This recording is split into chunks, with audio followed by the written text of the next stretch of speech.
Naranasan mo na ba saluhin ang pait at hagupit ng kapalaran kay lupit? Kasi sobra ang sakit ng mga nangyayari na halos hindi mo kontrolado. Balisa na nga masyado pagkat laging problemado. Tambak na suliranin ng palagi na dala. Pag araw-araw nakahain, nakakasawa na. Sa taas ng pagkakapatong, nakakalula pa. Kumbaga sa sobrang lalim ay malulunod ka. Kamalasan ba ito o sadyang hindi pinalad? Yung usad tsaka tulak ng tadhana ay makupad. Puro yurak na sa lusak, sindumi ng burak. Ang paulit-ulit na sa isipan ay bumubungad. Kaya di mo malaman kung ano ang kasagutan sa lahat ng katanungan. Ng tugon ay kabiguan. Paano malalabanan itong kapighatian kung buong pagkatao binapalot ng kalungkutan? Di ka nag-iisa at di mo kalaban ang mundo.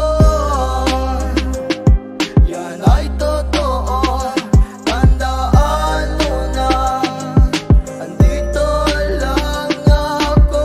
Nais ko lang naman sabihin sa iyo na hindi lamang ikaw ang nakaranas ng ganyan. Mas madami pang may problema sagad na sa buto, pero di inalintana kung ano ang kalagayan. Huwag ka lang lilihis ng landas na tatahakin. Huwag ka lang magpatangay sa hampas ng mga hangin. Laging may talampas sa taas ng bulubundukin hanggang sa makaalpas sa balakid na susuungin. Tibay ng loob palagi at tiwala sa sarili, yan ang babaunin mong bagahe sa mahabang biyahe. Aabante ng karwahe, nakatenga sa garahe. Pag-alanganin panalangin ng sandata mo palagi. Di ka hahayaan na sa kadiliman mga pa, o kaya naman matisod ka hanggang sa madapa. Basta wag mawawala ang iyong pagtitiwala sa iyong paniniwala. Ang Diyos na ang bahala.